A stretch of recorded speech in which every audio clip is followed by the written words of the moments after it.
E aí, pessoal, vamos então aqui à videoaula 1º de abril, Narrativas da Cadeia do Salim Miguel, obra lançada em 1994. E eu acho que deve ser aqui a primeira e única videoaula dessa obra. Por quê? Porque esse livro virou uma raridade. E a Coperv, que é a banca da UFSC, anunciou que vai em breve disponibilizar essa obra aqui em formato e-book e gratuitamente. Bom, então vamos aqui a alguns pequenos dados biográficos do Salim Miguel. O Salim Miguel nasceu não no Brasil, mas no Líbano, em 1924. A família vem para o Brasil em 1927, primeiro para São Pedro de Alcântara, Santa Catarina, depois vai para Biguaçu, depois eles acabam se mudando para Florianópolis em 43.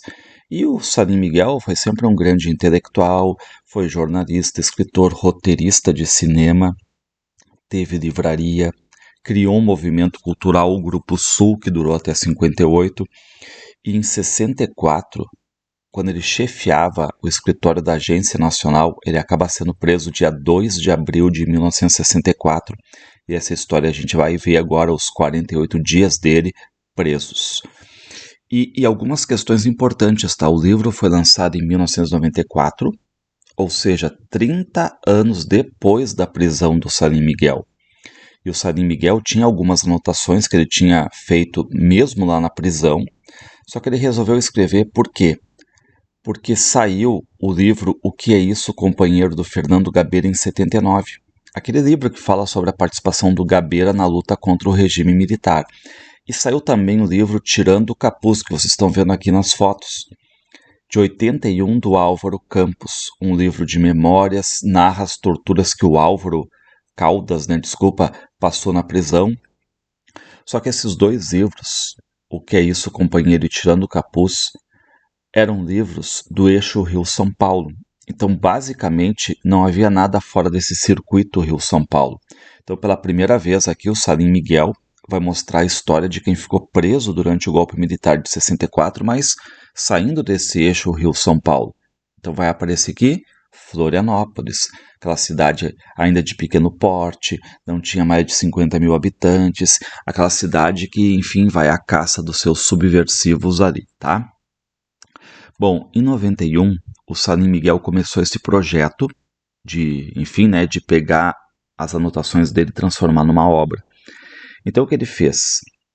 Finalizou o livro em 92, só que só foi lançado em 94. E detalhe, o Salim Miguel publicou a obra em 94 porque em 94 ele fazia, primeiro, 70 anos e fazia 30 anos da prisão dele.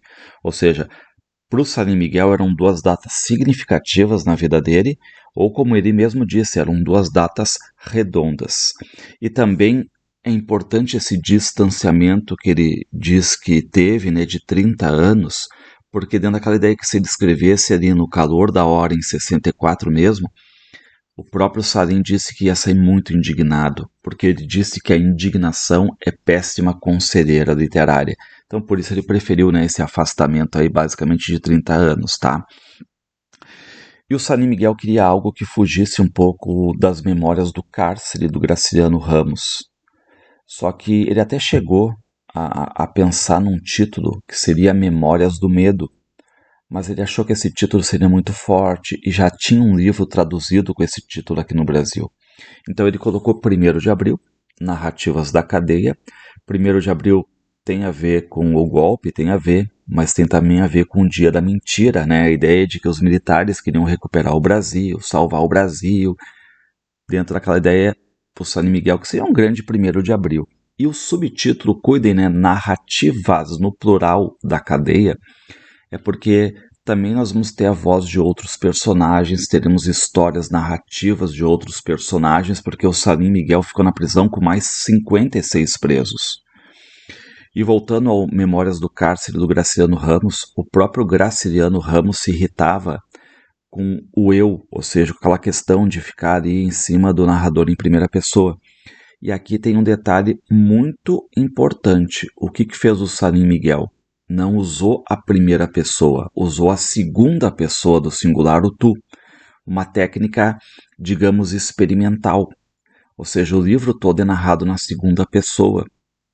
E aí vira uma espécie de narrador dialogando consigo mesmo, né? Com aquele eu que ele era no passado.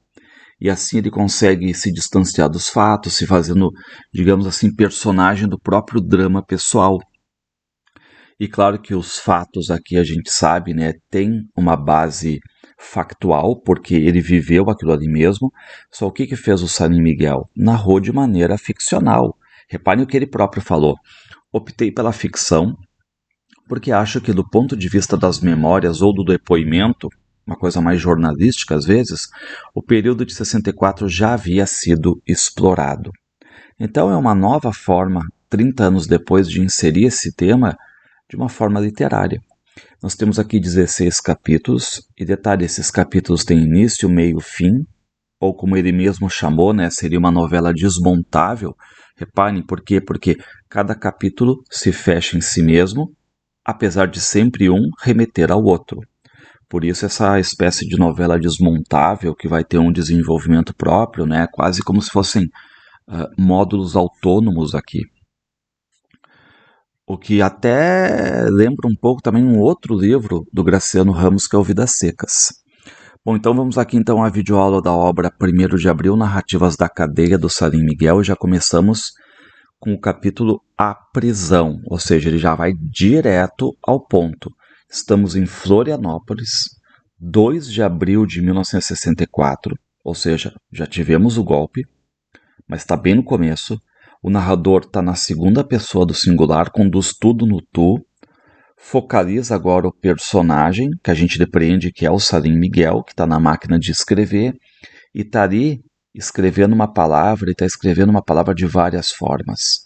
Caixa alta, caixa baixa, separada, que é a palavra perplexidade. Por quê? Porque ele, como intelectual, está perplexo com o que está acontecendo no Brasil. E, de repente, ele vê que alguém está se dirigindo ali à sala do chefe da Casa Civil, tá aquele clima de desconfiança, de tensão, de temor no ar, porque tem poucas pessoas na rua. E aí, esse personagem aqui que a gente depreende, né, que é o Salim Miguel, que eu vou ficar chamando de personagem, ele relê a única palavra que ele datilografou ali, que é perplexidade. Daqui a pouco ele amassa a folha, rasga o papel, joga no lixo, e ele começa a se lembrar que 2 dias antes, tipo 31 de março, ele estava com amigos no bar, já estava um clima tenso, já tinha muito daquelas opiniões contraditórias, teve um discurso do João Goulart, o Jango, né, um discurso conturbado. E agora reparem a técnica que ele usa, né, o narrador usando a segunda pessoa para falar do personagem. Agora levantas a voz, soltas vocês são incorrigíveis, não querem ver a realidade.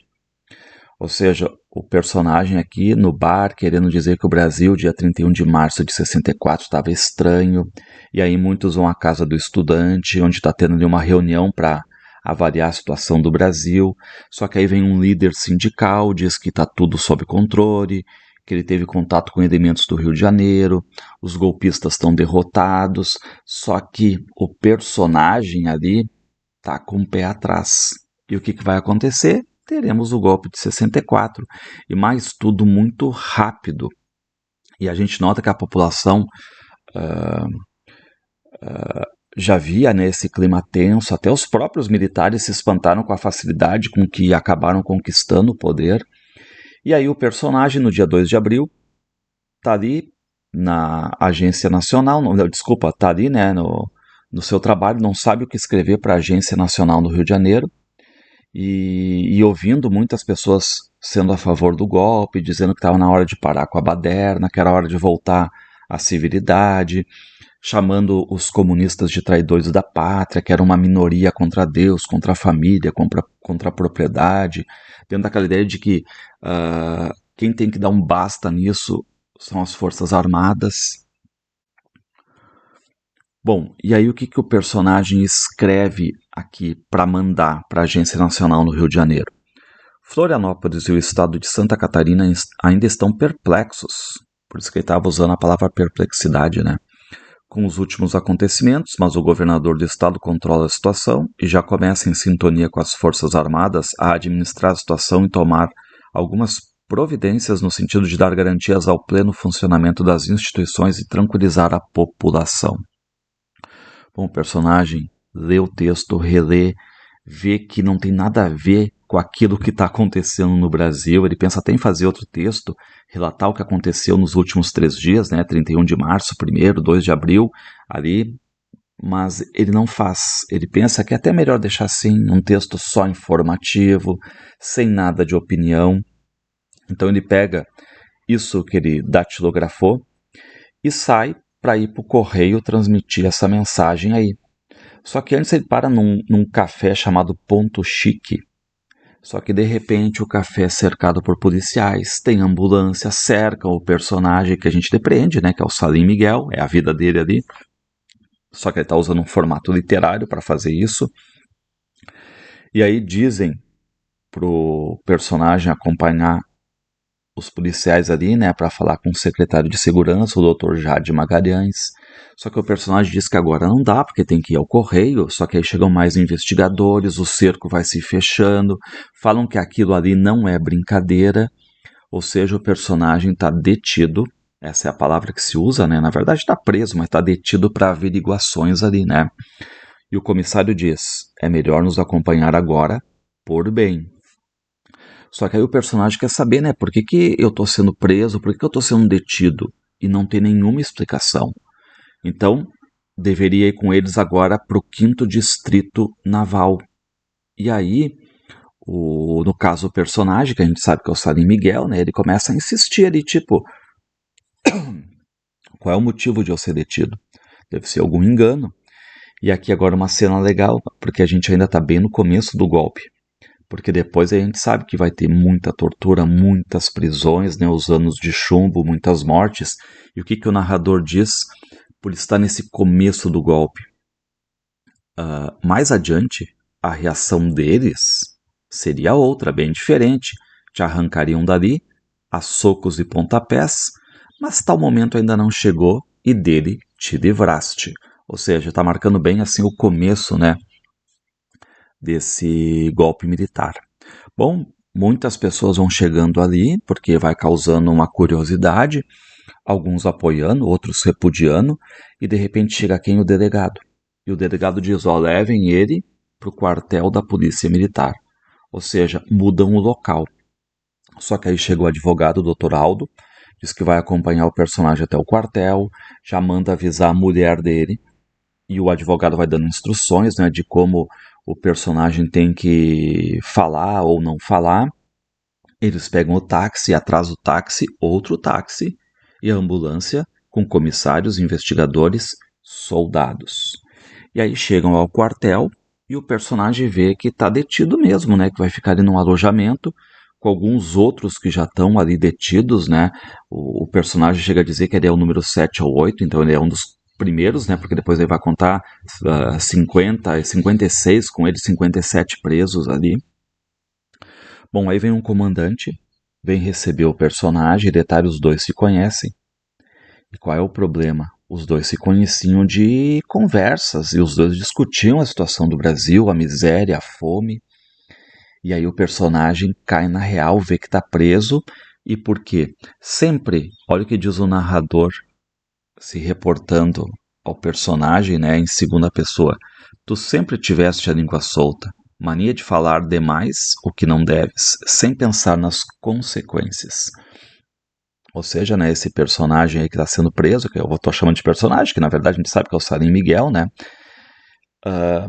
Era chefe do escritório da Agência Nacional, órgão de divulgação do governo Goulart, e da assessoria de imprensa do governador Celso Ramos, né? Que é altamente suspeito na época. Bom, está preso, está recolhido. Agora a gente vai para o segundo capítulo, que se chama Tua Mulher. Porque enquanto o personagem estava sendo conduzido para o quartel, a mulher dele estava dando aula no Instituto Federal de Educação, onde ela já leciona há 15 anos, né? Entrou por concurso público ali. Então ela é avisada da prisão do marido e no outro dia ela já é proibida de lecionar, aliás, não pode nem entrar mais no Instituto Federal de Educação. E o advogado ali, o Dr. Aldo, explica a situação para ela. Ela acaba contando para os 4 filhos e o que aconteceu com o pai, né? E começa a ver que amigos próximos estavam sendo presos, ou enfim, né, sendo interrogados, né, o pânico tomava conta da cidade, do estado, do país. Murmurava-se sobre tortura e morte. E aí a esposa vai até o quartel visitar o marido preso, né? E detalhe, levou um bilhete para ele escondido na roupa. E alguns professores, alguns amigos começam a sugerir que ela fuja dali. Mas ela não quer, né? Ela não quer abandonar os 4 filhos pequenos. O mais novo está com 5 anos, o mais velho com 11. E a situação está piorando porque agora os presos vão ficar incomunicáveis durante um mês. Então não havia nem 10 dias ainda da prisão do personagem e a esposa dele acaba presa também. Por quê? Porque ela estava em casa lendo, vem uma viatura, levam ela para o hospital da polícia militar, e aí aquela ideia, né, dos professores ali se dividirem entre aqueles que apoiam ela e os que achavam que ela deveria ser presa. O que diz o narrador? Em segunda pessoa, tua mulher prestou depoimento no 14º Batalhão de Caçadores dias antes do teu depoimento no DOPS, no Departamento, né, de Ordem Política e Social. Só que ela foi mandada para casa em prisão domiciliar, então ela podia ficar com as crianças. Só que detalhe, na escola, os coleguinhas, né, dos filhos, vão falando com os filhos, dizendo que o pai deles era subversivo, né, e os filhos nem sabiam o que isso significava. E o secretário de segurança, que é o Dr. Jade Magalhães, né, sempre afirmando que o personagem ali era perigoso, que era comunista, só que a esposa dizia: o meu marido nunca pertenceu a nenhum partido político. Só que ela não nega, né? Eu pertenço ao Partido Comunista. Ao partidão eu pertenço, tá? Mas o meu marido, não. Bom, o que diz o narrador então? Tua mulher ficou em prisão domiciliar mesmo depois que foste solto. E tu tiveste que enfrentar novos e demorados depoimentos em IPMs no Exército e na Marinha. Bom, aí já volta, na verdade, né, olha para o futuro e larga, né, as consequências aí, né? Bom, próximo capítulo, no alojamento. Agora ainda é uma parte mais interna, né? O personagem está preso e qual é a explicação? Detido para averiguações. Isso eram ordens superiores, tá? E fica algo bem kafkaniano aqui, né? Algo bem Franz Kafka do processo. Ele não pode nem se defender, porque ele não sabe nem do que é acusado.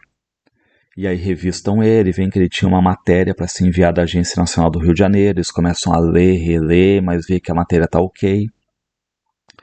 E aí a notícia de que os presos vão estar incomunicáveis, ou seja, não pode entrar livro, revista, jornal, rádio, está tudo proibido, não pode entrar. E o alojamento onde eles estão é amplo, e o personagem, detalhe, ele consegue ver da janela da prisão a casa do pai. Só que ele não sabe se o pai sabe ou não que ele está preso ali, porque o pai, problemas, né? O pai está velho, doente, viúvo. E o personagem foi um dos primeiros a ser preso, né? Como ele diz, né, ele é o número 7 ou 8. Só que daí ele vai dizer, né? Daria 2, 3 semanas vão ser quase 60. Então ele tenta manter a calma ali, né? Pensar que tudo aquilo é um pesadelo. Só que ele começa a ver que é verdade. Ali estão todos juntos graças à denúncia de um desafeto ou de um anônimo. Então ali no alojamento, né? Claro que vai ter momentos de desânimo, alguns momentos de euforia, só que a rotina ali é terrível, né? Acordam cedo, fila pro banheiro, café da manhã, depois ficam trancados até 11h30 da manhã, almoço, jantar, dormir, cada um tem que arrumar o seu quarto ali. A família do personagem até aparece na janela, ele abana, sorri, começam a dar ânimo, coragem para ele. As poucas notícias que transpiram ou que chegam com um novo preso são cada vez mais desalentadoras. Porque cada preso que chega traz novidades, traz alguma coisa de novo ali, né? Só que sempre há alguma coisa mais negativa, porque a repressão vai aumentando e a palavra preso vai sendo cada vez mais compreendida ali, né, pelo personagem. Vamos ao capítulo Um Amigo.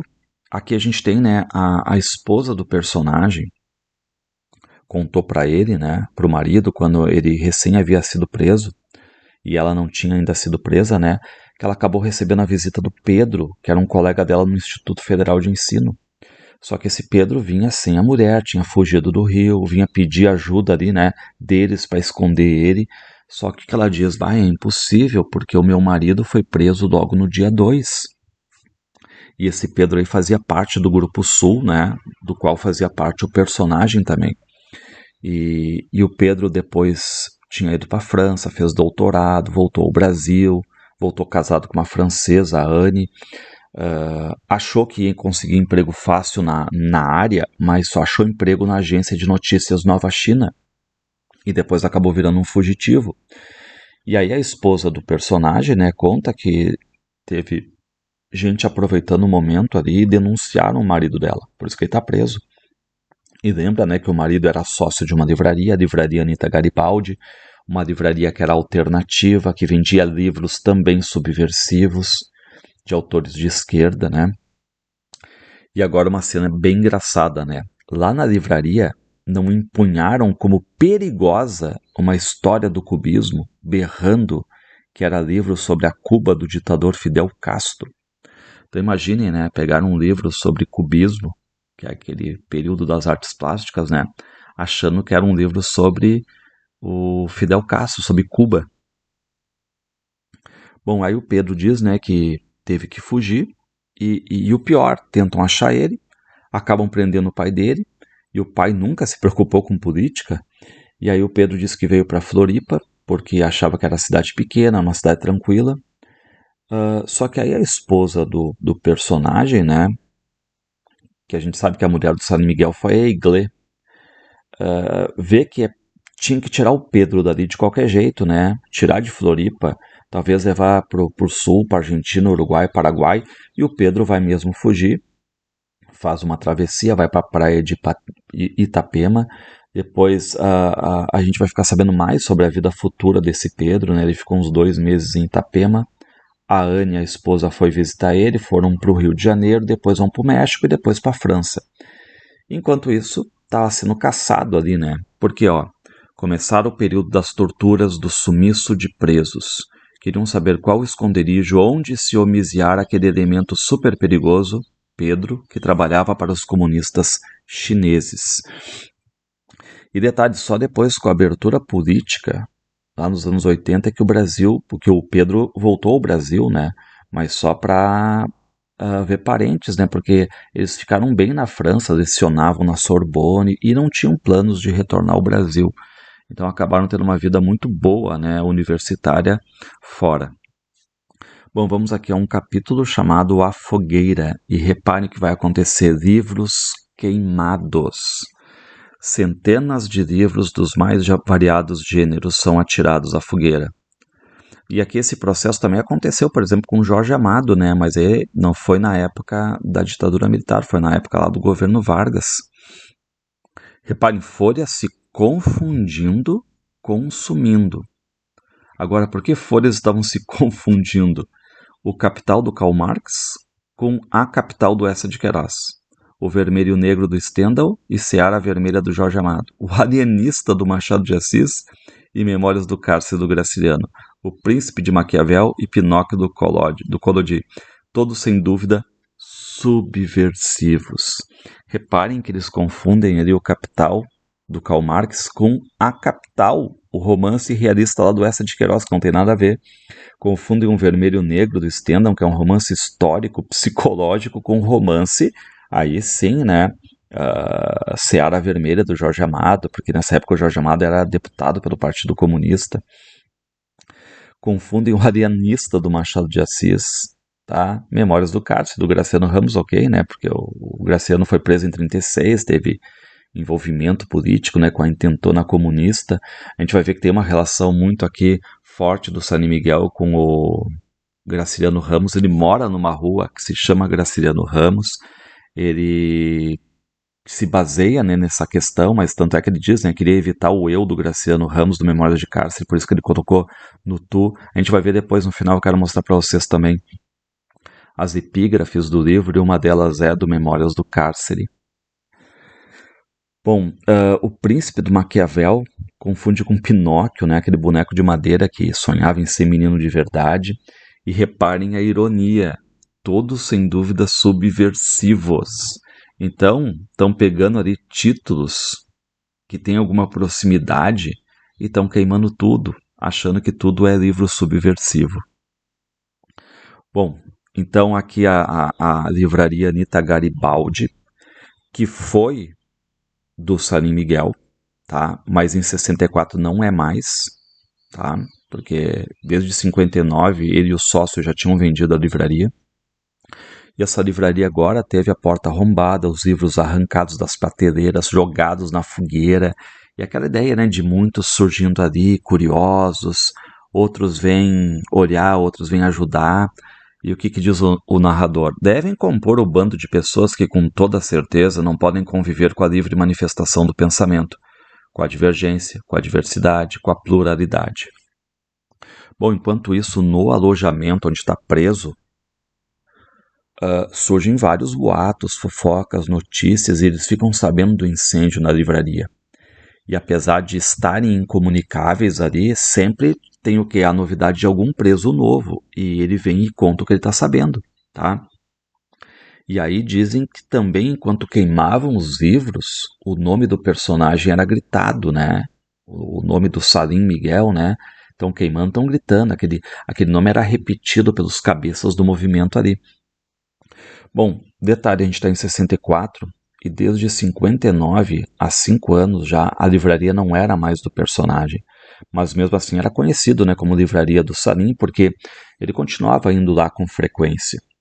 E outro detalhe, quando o personagem foi solto, 48 dias depois, ele ficou sabendo, né, que nem todos os livros foram queimados, vários foram roubados, dicionários, enciclopédias, obras de arte, dinheiro do caixa. Será mesmo que os infelizes acreditavam que a força do fogo seria suficiente para extirpar a força das ideias?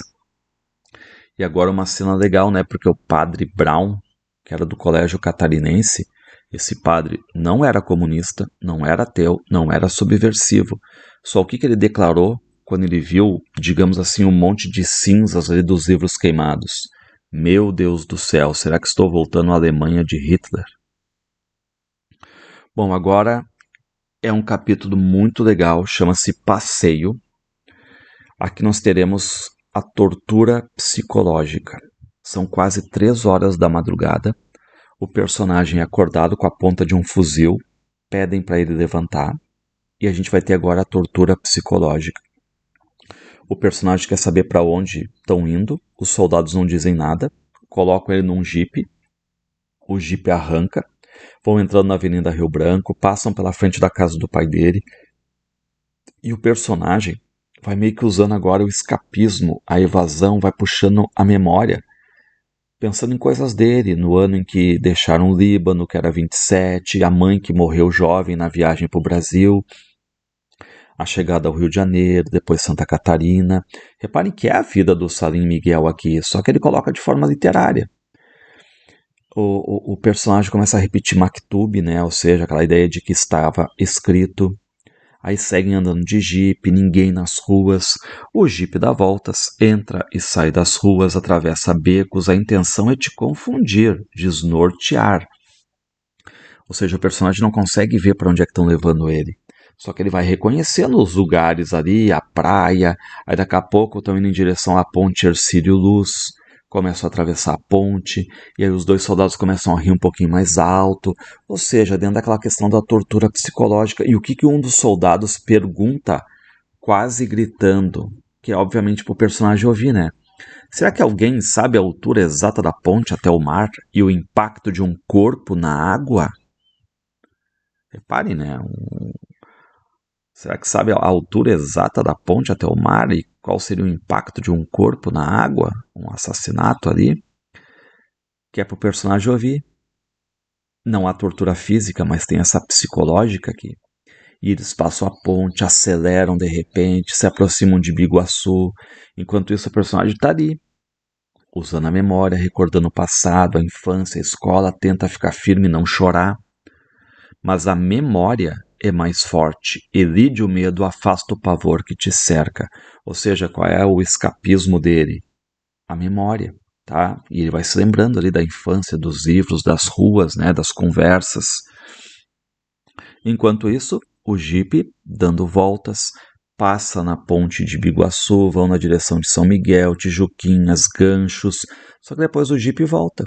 Atravessa de volta a ponte Hercílio Luz, Mercado Público, Praça 15. Aí um soldado começa a falar alto ali, né? Alguns comunas subversivos, né? Vão ir para o Rio de Janeiro. E lá no Rio de Janeiro eles vão ver o que é bom para tosse, né? Os militares interviram para salvar o Brasil. E aí os dois soldados começam a discutir o que se deveria fazer com os presos. Seria intencional tudo aquilo para te apavorar? Ou outra vez te esqueceram? A gente vê que é tortura psicológica aqui, tá? E aí o jipe continua a rodar. E essas voltas vão confundindo o personagem, passam de novo pela Praça 15, passam pela Figueira. Aí de repente eles param o jipe, entram na Secretaria de Segurança, estão levando o personagem, né? Surge outro civil ali que conhece o personagem. E aí o personagem se liga, né, que ele foi ingênuo em algumas coisas, abriu a boca demais, falava muito o que ele pensava.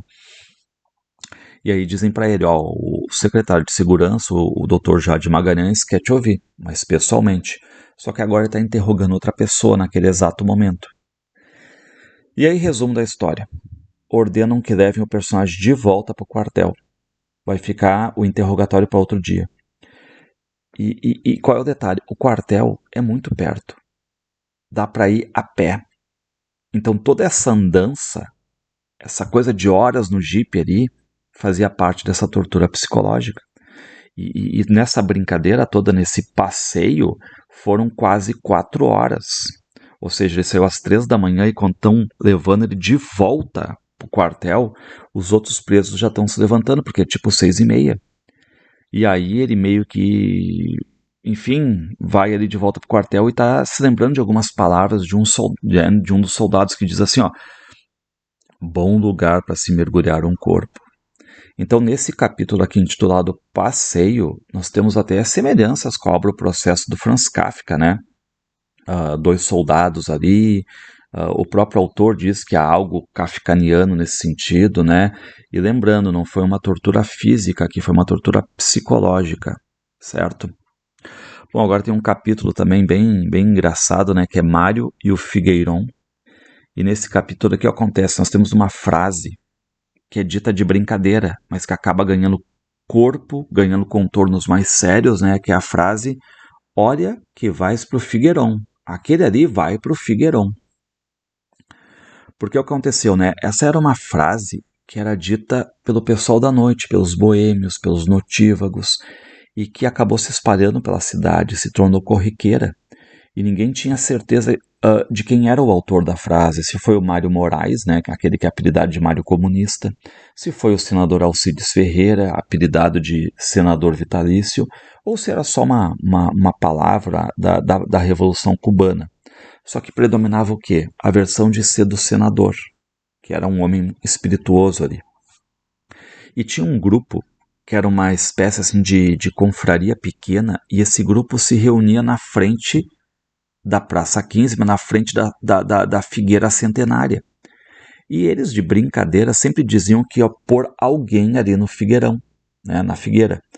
E aí começavam a dizer, o empresário aquele eu vou botar no Figueirão. Os amigos, os políticos, personalidades, só que era uma brincadeira. E eles ficavam dizendo, se a subversão vencer, nós vamos enforcar, fuzilar algumas pessoas e vai ser na Figueira, no Figueirão. E para isso eles tinham uma lista mais feita de brincadeira. Tanto é que tinha aqueles que entravam na lista e daqui a pouco saíam da lista e essa lista circulava pela cidade porque se tornou meio que uma piada, um anedotário ali da cidade, tá? Só que a coisa muda a partir de 1º de abril de 64, porque a gente tem uma ditadura instaurada, notícia de prisão, tortura, e o que aconteceu? O senador Alcides Ferreira, que é aquele homem espirituoso que basicamente, né, deram a ele a criação dessa frase, foi a interrogatório. E aí perguntaram, vem cá, tu é subversivo? Tu é simpático ao comunismo, à União Soviética? Tu escondeu comunistas em tua casa? E ele, sempre gozador, né, dizendo, não, né? Não, mas olha aqui, nós temos aqui na denúncia que o senhor se reúne na Figueira com vários comunistas. Queremos saber a verdade dessa lista da Figueira. Só que o senador pensou o quê? Será que alguém inteligente, de bom senso, acreditou naquela brincadeira de bêbados? Não é possível, né? E aí perguntam para ele, né? Tá, mas vem cá, tuas idas na livraria, o filme O Preço da Ilusão, o encontro nos cafés, só que ele, enfim, né, responde tudo ok e ele acaba sendo dispensado. Eu botei aqui a capa de um filme, né, que é O Preço da Ilusão, que nós não temos hoje, infelizmente, ele inteiro, né, só tem uns 7 minutinhos dele no YouTube. Foi um longa e o roteiro foi do Salim Miguel, né, então ficou conhecido esse filme ali. Bom, e quando o Mário Soares, o Mário comunista, foi preso, ele diz não tem problema nenhum, né? Porque ele sempre disse que ele era o Mário Comunista, o apelido dele, né? Mário Comunista, né? E ele que meio que ficava de coordenador dessa lista, digamos assim, da Figueira, né? Ele que dizia quem entrava, quem saía da lista. Praticamente toda a cidade já entrara e já saíra da lista. E então o Mário era o grande coordenador disso aí. Ele era funcionário estadual, conhecia toda a cidade, era um cara amigável, conversador. Tanto que ele falava do Brasil, da situação do Brasil, falava da situação da União Soviética, só que ele diz, eu jamais sairia do Brasil, eu gosto dessa bagunça brasileira. O que ele diz? Jamais teria condições de viver num regime duro e chato como o da Rússia. E aí entrava em acirrada discussão com outro Mário, este sim da liderança do Partido Comunista. E detalhe, os dois Mários foram presos, tá? E o nosso personagem principal diz que estreitou relações de amizade com o Mário Comunista exatamente na prisão. E com o Mário na prisão, o nosso personagem aprendeu a jogar cartas, dominó. E um dia na prisão, né, o Mário lamenta porque o personagem parou de produzir filmes, porque o Mário disse que ganhou um dinheiro bom, só que na verdade, de onde é que vinha esse dinheiro que o Mário ganhava? O Mário aplicava um golpe. Tinha na época o jogo do bicho. Então ele chegava nas pessoas, recolhia o dinheiro das pessoas, dizendo qual é o número que tu vai apostar, tal, me dá o dinheiro que eu vou lá no cara apostar. Só que o Mário pegava esse dinheiro, dizia que ia jogar para elas no jogo do bicho, mas nunca jogava, ficava com dinheiro. Sorte dele é que ninguém nunca ganhou, porque senão o golpe seria desfeito ali. Bom, agora a gente vai para o capítulo Aurélio Neto. O que diz o narrador? Usando a segunda pessoa, diz assim, estás entretido na leitura. O narrador aponta aqui, né, que o personagem está lendo. E está lendo quem? Um poeta catarinense chamado Cruz e Souza, o simbolista Cruz e Souza. Só que chega ali um preso, pergunta o que o personagem estava lendo. Esse preso acaba dizendo que é neto do poeta Luiz Delfino. E detalhe, o Luiz Delfino foi o primeiro poeta catarinense de projeção nacional antes do Cruz e Souza. E aí, o nosso personagem, que a gente sabe que é o Salim Miguel, automaticamente passa a se interessar, né, por esse Aurélio aí, esse preso que se diz neto do Luiz Delfino, que acaba virando uma referência obrigatória ali. E esse Aurélio tem 48 anos, inspetor de trânsito aposentado, solteiro, mãe morta, pai operário morto. E aí o personagem, né, fica tão curioso que quando a mulher visita ele pede o Otto Vascuri na nossa biblioteca, lá, traga livros, informações sobre o Luiz Delfino, porque eu tô aqui com o neto dele. Só que o personagem começa a olhar datas, não sabe se o Aurélio é neto, bisneto, se é verdade ou não. E como pouco se sabia sobre esse Aurélio, ele fica até desconfiado, será que esse Aurélio é um infiltrado? Ou foi alguém que participou do grupo dos 11 do Brizola? E esse Aurélio ficou preso 30 dias. Só que ele sabia, sim, versos do Luiz Delfino de cor, principalmente os versos eróticos, né? E o que o nosso personagem anotou? Hoje, dia 2 de maio, completam-se 30 dias da prisão de Aurélio. E qual é o detalhe? O Aurélio foi solto e o personagem e o Aurélio ficaram de se encontrar, enfim, conversar quando fossem soltos. Só qual é a curiosidade? Depois de soltos, os dois até se viam na cidade, mas só se cumprimentavam e nada a mais. Bom, vamos aqui para o capítulo chamado Um Interrogatório. E aqui a gente vai ter o interrogatório feito no personagem, no dia 21 de abril de 64. Ele foi no DOPS, o Departamento de Ordem Política e Social, só que detalhe, já era a terceira vez que ele ia ali. Na primeira, lembrando, foi aquela da tortura psicológica do passeio, e ele não foi interrogado. Teve uma segunda, ele também não foi interrogado, agora é a terceira.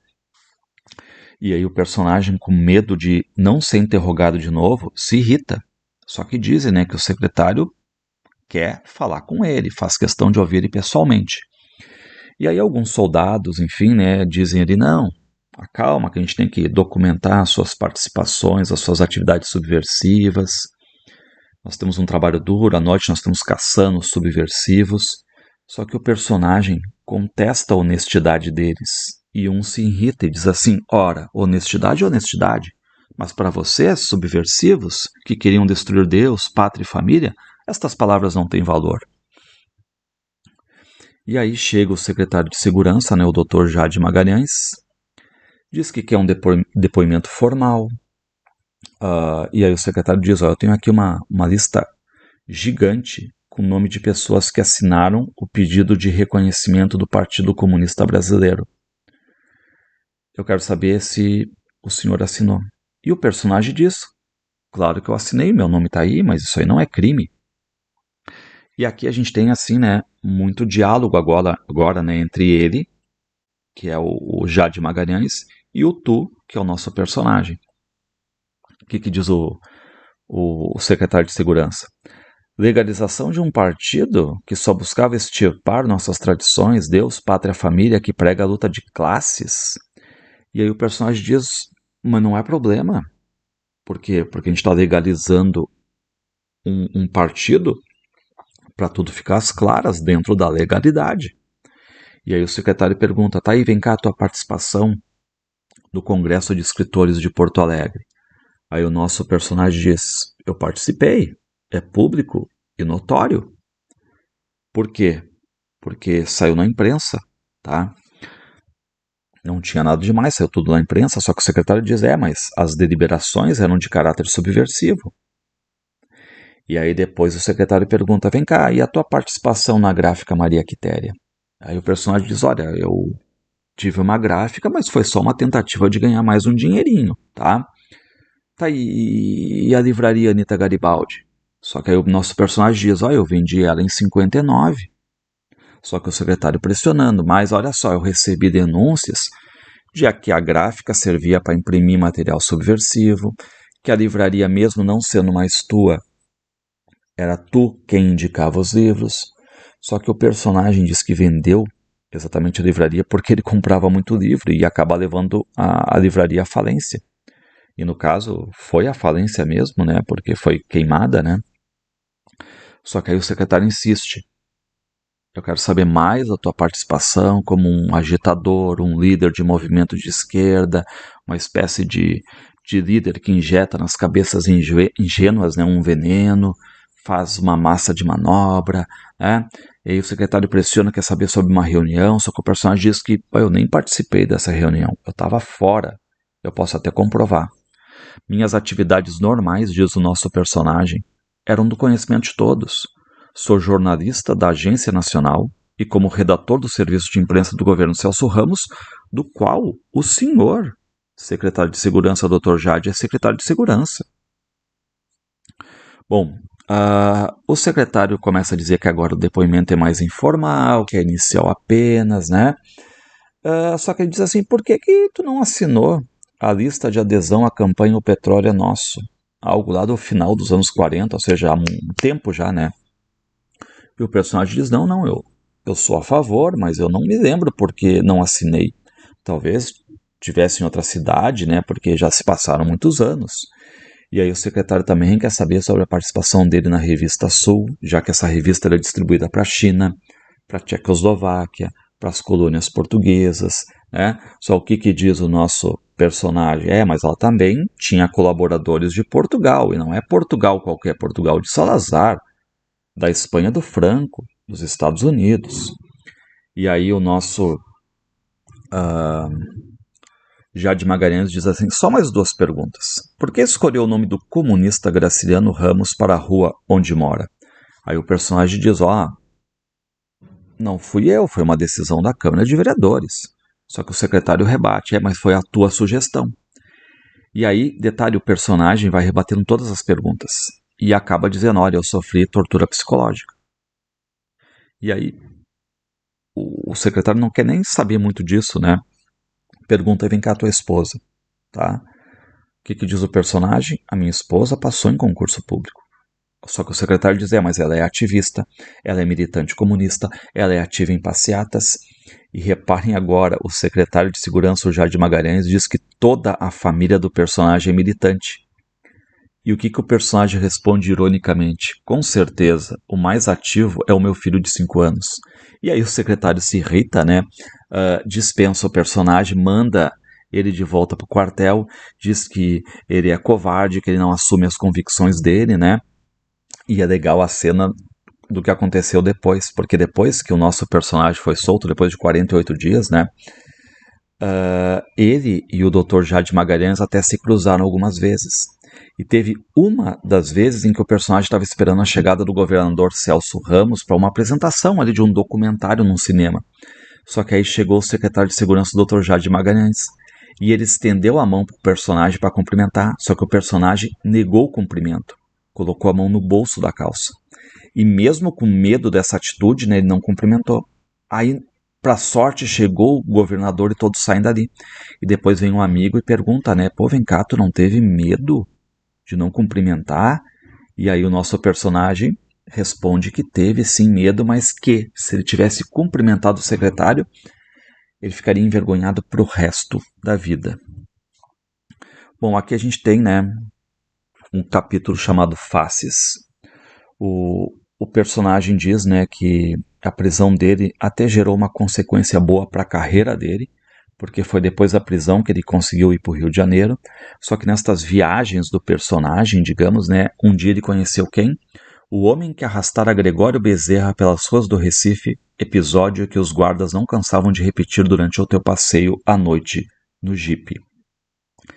E esse personagem estava com o fotógrafo Gervásio Batista, o nosso personagem, e, enfim, eles iam fazer uma reportagem sobre a região de Lages. Só que vem um telefonema do prefeito pedindo para os dois, né, para o nosso personagem e para o fotógrafo, fotografarem as obras do batalhão ferroviário. E o prefeito implora, e eles acabam aceitando. Vem um carro buscar os dois, e quem é que está dentro?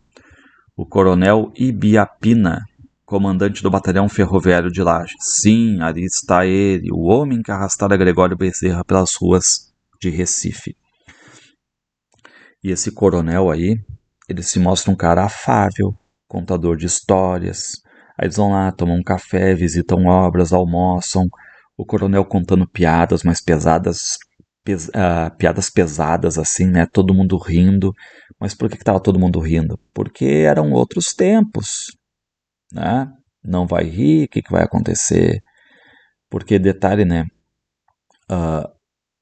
Nenhum dos dois, o personagem e o fotógrafo, queriam que o comandante virasse a fera que era. Por isso o título, né? Faces. De repente, eis a metamorfose brusca e podia surgir a face anterior. Ninguém sabia ao certo quantas faces nele existiam. Ou seja, a questão da ditadura deixando as pessoas com algumas faces ali, né? Bom, agora a gente vai para uma série de 3 capítulos intitulados Fragmentos, Perfis. Aqui é o 1, depois vem o 2, depois vem o 3. E aqui o narrador aponta, né, para as anotações desse personagem, que são anotações que ele fez na prisão, que são curtas, quase ilegíveis. Só que agora a gente fica sabendo mais sobre o subtítulo, né, Narrativas da Cadeia. A gente vai saber um pouquinho mais sobre a vida de alguns desses quase 60 presos ali. Tem o Chico Pereira, que era advogado, preso 6 meses, que era um dos mais perigosos. Ele foi preso no quartel, depois na penitenciária, depois transferido para Curitiba, acabou fugindo, foi para o exílio, ficou 16 anos no exterior. Sabemos que a mulher do nosso personagem enviou para ele caderno, lápis, caneta, e o que ela escreveu ali no caderno? Uma frase: para te distraíres escrevendo, querido, querido, quanta saudade. E aí, papel, caneta, a gente sabe, né? Na mão de um escritor, preso, vira literatura. A gente tem vários exemplos disso, né? Bom, então ele vai anotando, né? o Mauri, contador da gráfica, preso, o Arno Lippel, funcionário da Sedesc, o Benedito Machado, presidente do Sindicato de Energia Elétrica, o Valdir, 18 anos, estudante, só que com atuação no movimento estudantil, o pai estivador, o Guarino e Léo, 40 anos, alfaiate, um líder sindical. E detalhe, né, enquanto isso, o nosso personagem está ali também devorando livros, né? Thomas Mann, Machado de Assis, Cruz de Souza, James Joyce e vários outros ali, né? Só que poucos querem ler o que ele está lendo. Porque quem está preso queria o quê? A maioria queria literatura política, que estava proibida de entrar. Bom, só vou dar uma pausa aqui para tomar uma água.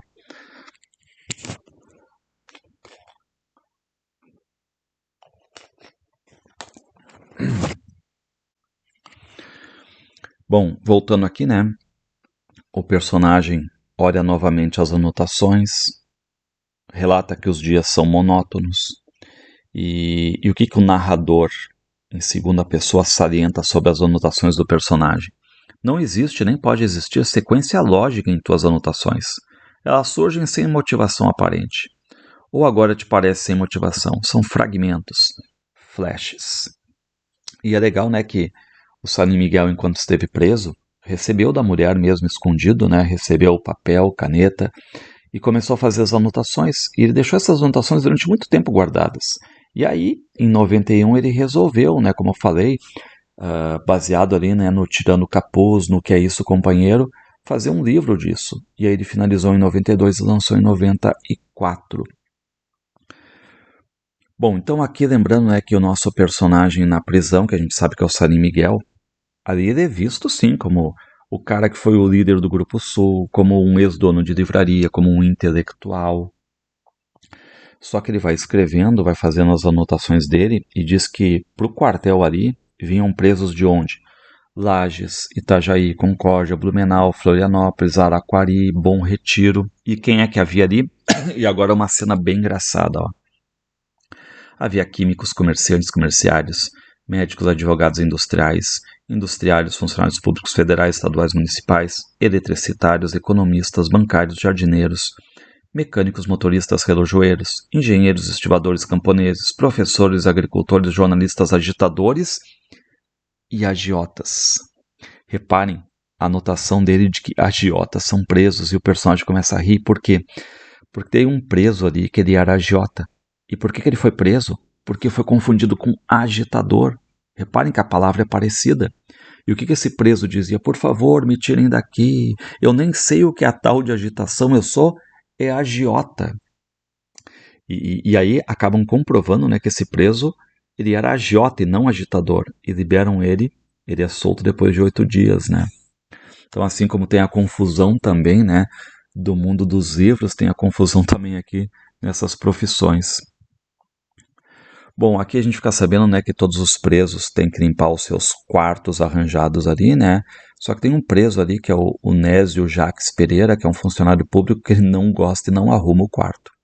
A gente vai para o capítulo Fragmentos Perfis 2. E a gente fica sabendo, né, que o nosso personagem ele gostava de apostar, quando ainda não estava preso, né? Ele gostava de apostar com a mulher dele qual é a profissão das pessoas, a partir principalmente do jeito, das vestimentas, né? Ele dizia que nós temos uma marca identificadora, uma deformação profissional. E ali na prisão ele tenta usar isso aí, né? Observar os presos, tentar adivinhar a profissão. Aí ele vai citando mais gente agora, né? Mais presos ali com ele. O Guido Vilmar Sassi, que era bancário e escritor. Ele olha para o Luiz Gordinho, que tem esse apelido porque estava sempre com fome, acha que é bancário, né? Enfim, o que o narrador diz sobre o personagem? Ó, diante de ti estão quase 60 seres diferentes. E ele vai citando, né? Mais assim, só basicamente, né? Nome, profissão, idade, qual é a ordem de chegada ali, né? O Luiz João, funcionário público motorista, o Carlos Vogel, 41 anos, eletrotécnico, Nício Lopes, 46 anos, casado lavrador, camponês, José Januário de Oliveira, 56 anos, socialista, pregador, estava sempre com a Bíblia, Diberias, gráfico ativo, né, nas lutas de classe, nos sindicatos, Manuel de Souza, 56 anos, mecânico, atividade sindical. E aqui tem um detalhe, ó, ele botou assim, ó, S.B, só as iniciais. Naturalizado brasileiro, engenheiro, foi um ex-combatente da RAF, lutou contra o nazismo, veio para o Brasil para fugir do inferno alemão. Só que qual é o detalhe? No final do livro a gente vai ter a lista com o nome dos presos e ali aparece esse SB como Saul Buchelli. Tem mais aqui o Antenor Ricardo da Silva, 61 anos, funcionário autárquico, ex-marítimo, dirigente municipal do Partido Comunista. Luiz Henrique da Silveira, escrivão, filho do correspondente do jornal Estado de São Paulo, solto depois de 28 dias. Vamos aqui para mais um capítulo intitulado Fragmentos, Perfis, que é a parte 3. O nosso personagem, né, enfim, aponta que pela manhã na cela é um café ralo, pães pequenos, e lembra do primeiro preso político que chegou ali, que era o Cabo Anfrísio, né, que já tinha pego 2 anos de prisão por ter deflorado uma menina nova. E agora tem uma cena legal, que é o Santino Marçal, 42 anos, um operário. E a história desse Santino é engraçada porque ele trabalhou num sindicato. Só que depois de várias discussões, esse sindicato simplesmente parou de funcionar. Só que chegavam muitas publicações ainda. Não sabiam que tinham parado de funcionar. E chegava a publicação, chegava pacote, chegava, né? E o Santino, ao invés de devolver ou dizer para não mandarem mais, ele assinava os recibos do correio. Só que ele nem abria os pacotes. O que ele fazia? Ele vendia como papel velho para ganhar dinheiro. Só que ele é preso exatamente porque os recibos que ele assinava viraram uma prova contra ele. Edilberto Jung, 23 anos, bancário, pertencia ao grupo dos 11, participava de reuniões políticas. Bom, e aqui a gente tem depois de um mês o quê? Suspensa a incomunicabilidade passado um mês. No primeiro final de semana, visita de teus irmãos e teus filhos. E a gente chega agora a um mês de prisão do personagem, que o narrador diz, dia 2 de 5, 2 de maio de 94, tu completas 30 dias preso. E sem nenhuma perspectiva de ser solto, essa é a verdade, tá? E o nosso personagem está pensando primeiramente em sair dali e depois ver como é que ele vai reconstituir a vida dele, tá? Bom, tem o Nilson Vasco Gondim. Curiosidade, né, no dia 8 de maio ele achava que ia ser solto. Foi um ex-pracinha da FAB, lutou contra o nazismo, só que fica aquela expectativa que não vem. Álvaro da Conceição, conferente marítimo. Tem ali um policial chamado de Carioca, né, que está sempre querendo ajudar os presos, contava histórias. Ninguém sabia se ele era um policial sincero ou se ele era um infiltrado ali na prisão. O Silvério, um dos últimos a chegar, que só pensava em fugir dali. Tinha um policial gago ali, que é o Melquisedeque, que também gostava de contar histórias. O Afonso Schirmer, 35 anos, jardineiro, estudioso da Bíblia. Então, detalhe, né, esses capítulos chamados aí fragmentos, perfis, são perfis rápidos desses presos que estiveram com o nosso personagem ali. Ele cita também uma situação engraçada, né, e solidária ao mesmo tempo, porque tem uma mulher de um preso que está ajudando a amante do marido que estava mal. E nas visitas que ela faz ao marido, ela até dava notícias da amante. Tem aí o João Cedro de Ataíde, 40 anos, estivador. Foram denunciá-lo por fazer reuniões que visavam a implantação do comunismo, tirar dos ricos. Só que detalhe, não foi só por isso que ele estava preso ali. Esse João era louco por sexo. Fazia festinhas, gastava dinheiro e a sogra irritada com ele. Ele chegou até a cantar, paquerar a mulher de um vizinho. E aí a sogra aproveitou o momento, denunciou o genro, levou o vizinho como testemunha, né? Só que esse João, ele negava a participação política dele. Só a questão mais amorosa, né, sexual. Porém, aos poucos ele acabou confessando o quê? Ambas as versões eram verdadeiras, a da sogra pelas farras, ele era mulherengo, louco por sexo mesmo, e a da sogra pela participação política. Bom, a gente fica sabendo ali que palavras são proibidas, são vetadas, porque são palavras subversivas, como, por exemplo, conscientização, expoliação, luta de classes, privilégios, proletariado, campesinato, classes dirigentes, oligarquias. A gente fica sabendo também que à noite muitos presos se reúnem, começam a discutir, conversar, outros presos pedem silêncio. E o nosso personagem nota algo ali, que as ordens vinham de cima, ou seja, o governador basicamente não apita nada. E o secretário de segurança, que é o Dr. Jade Magalhães, tinha muito mais força por ser homem de confiança dos militares. Bom, aqui a gente vai para um capítulo chamado Diálogos. Nós temos exatamente isso, né? Diálogos anotados ali, vira quase um gênero dramático, um teatro aqui, porque são diálogos. E esses diálogos vão mostrando, né, diferentes posições políticas ali também, né? Um dos presos, por exemplo, o Edésio Caon, está conversando com o Dalmo Vieira e pergunta sobre os direitos dele. Só que esse Dalmo diz, né, olha, tu quer direitos humanos neste momento? Não existem. Tem outro diálogo ali que é o Sálvio Cunha, né, que foi preso por 32 dias. E ele diz que foi na delegacia se queixar de um bêbado, só que esse bêbado foi até a delegacia e disse, é mentira, esse Sálvio Cunha aí, ó, é subversivo, queima papéis, tem material subversivo aí. Bom, tem agora uma situação engraçada ali, né? Porque eles conseguem ver a rua pela janela, né? E aí o Nésio chama o Luiz, os dois estão presos, e nesse diálogo entre eles, né? O Nésio diz pro Luiz, ô Luiz, olha pra janela aqui, não é a tua mulher passando ali e tá abanando pra alguém, né? Só que o Luiz responde, parece que não é, tem certa parecência lá, isso tem. Agora, se é a minha mulher, que não tava de barriga, algum filho da puta já fez um filho nela. Tem outro personagem ali, o Dirceu de Sena Moreira, tá? Que reclama da falta dos direitos humanos, do direito de pensar. E o Mário Moraes, ou o Mário Comunista, né, diz que os presos foram qualificados em 3 categorias ali. Os muito, muito perigosos, os mais ou menos perigosos e os pouco perigosos. E detalhe, para o quartel onde eles estão, foram mandados os mais ou menos perigosos e os pouco perigosos, porque os muito, muito perigosos foram para a penitenciária. E o que o Mário ironiza, né? Estou diminuído com isso. Constrangido. Eu, o famoso Mário Comunista do Figueirão, onde é que já se viu aqui? Tô num lugar onde fica mais ou menos perigosos ou pouco perigosos. Tem aí um outro personagem, né, que é o Jaime Garbelotto, diz que a classe conservadora estava mais organizada agora. Tem um professor de inglês ali, o Arthur Rodolfo Sullivan, que quer dar aulas de inglês para os presos, ensinar coisas simples. Tem o Chico Pereira, né? O Chico Pereira diz que tinha contado tudo que ele sabia, mas mesmo assim ele foi pressionado, ameaçaram bater nele. Ele quer saber onde é que estão os direitos humanos, né? Por quê? Porque a pressão se torna mais violenta exatamente sobre os mais humildes, que têm menor poder de argumentação. Bom, agora a gente vai para os 2 últimos capítulos. Um se chama Liberdade, porque a gente tem agora a liberdade do personagem, a soltura, tá solto agora.